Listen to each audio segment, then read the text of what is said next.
আসসালামু আলাইকুম। ওয়ালাইকুম আসসালাম রহমতুল্লাহ। শিখিজম আর সিন্ধিইজম এই দুইটা ধর্মে ঈশ্বরের ধারণাটা আসলে কি?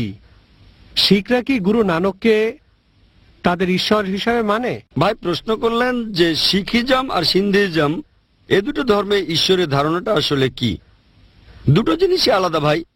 সিন্ধি মানে যে লোকটা সিন্ধু থেকে এসেছে, সে যে কোনো ধর্মের হতে পারে।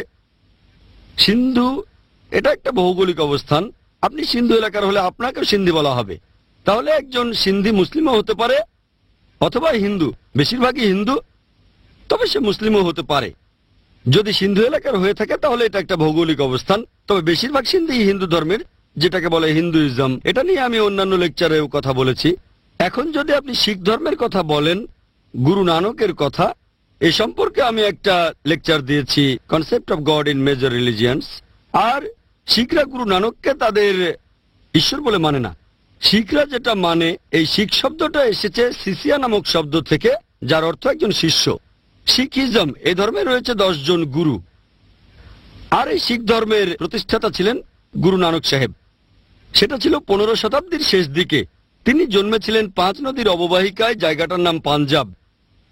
তাহলে শিখ ধর্মের উৎপত্তি এইভাবে। ধর্মটা এসেছিল 15 শতাব্দীর শেষ দিকে, আর এই ধর্মে রয়েছে 10 জন গুরু। তাদের শেষ গুরু হলেন গুরু গোবিন্দ সিং।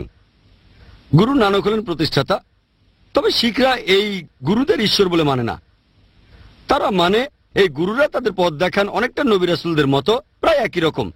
তাদের ধর্মগ্রন্থ হলো গুরু গ্রন্থ সাহেব, আরো বলা হয় আদি গ্রন্থ। আর শিখিজমে তারা বিশ্বাস করে 5টা ক। 1 নম্বর কেশ, তারা চুল কাটে না। তারপর কড়া, তার মানে তারা হাতে চুড়ি বা ব্রেসলেট পরে। তারপর হলো কৃপান, যেটা হলো একটা ছুরি। তারপর হলো কাঙ্গা, চুল আঁচড়ানোর জন্য। 5 নম্বর হলো কাচ্চা, এক ধরনের লম্বা অন্তর্বাস। শিখরা এই 5টা ক মেনে চলে। তবে ঈশ্বরের কথা যদি বলেন, তারা এক ঈশ্বরে বিশ্বাস করে। আর মহান ঈশ্বরের সংজ্ঞা কোন শিখ যদি তাদের ধর্মগ্রন্থের উদ্ধৃতি দিতে চায়, সবচেয়ে ভালো হয় যদি সে উদ্ধৃতি দেয় গুরু গ্রন্থ সাহেবের প্রথম অধ্যায়ের প্রথম অনুচ্ছেদ, যেটাকে বলা হয় জাপজি। বলা হয়েছে যে ঈশ্বর হলেন সত্য। তাকে বলা হয় সৃষ্টিকর্তা। তার কোনো শুরু নেই, তিনি কখনো জন্মাননি। তিনি সকল ভয় ও অভাব থেকে মুক্ত। তিনি করুণাময়, তিনি ক্ষমাশীল। তাহলে ঈশ্বরের ধারণাটা, মূল ধারণাটা, এর সাথে মিল রয়েছে পবিত্র কোরআনের সূরা ইখলাসের। সূরা ইখলাসে বলা হয়েছে 1 থেকে 4 নম্বর আয়াতে যে কুল আল্লাহু আহাদ, বলো তিনি আল্লাহ এক অদ্বিতীয়, আল্লাহুস সামাদ, আল্লাহ চিরস্থায়ী অবিনশ্বর, লাম ইয়ালিদ ওয়া লাম ইউলাদ, তিনি জন্ম দেননি, জন্ম নেননি, ওয়া লাম ইয়াকুল লাহু কুফুয়ান আহাদ, তার সমতুল্য কেউ নেই। শিখ ধর্মে তারা মানে যে ঈশ্বর হলেন একজন।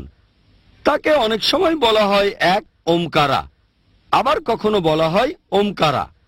আর শিখ ধর্মে ঈশ্বরের অনেকগুলো নাম দেওয়া হয়েছে।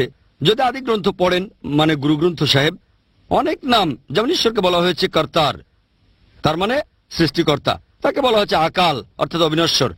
তাকে বলা হচ্ছে সাহেব, যার মানে প্রভু। তাকে বলা হচ্ছে পরওয়ারদিগার, যার অর্থ পালনকর্তা। তাকে বলা হচ্ছে কারিম, পরোপকারী, রাহিম, করুণাময়। এছাড়াও বলা হয়েছে ওয়াহে, একমাত্র সত্যি ঈশ্বর। আর শিখ ধর্ম কোন অবতারবাদে বিশ্বাস করে না। হিন্দুরা যেটা মানে যে ঈশ্বর মানুষের রূপ নিয়ে পৃথিবীতে আসেন। শিখরা মূর্তি পূজার ঘোর বিরোধী। এই হলো সংক্ষেপে শিখ ধর্মে ঈশ্বরের ধারণা।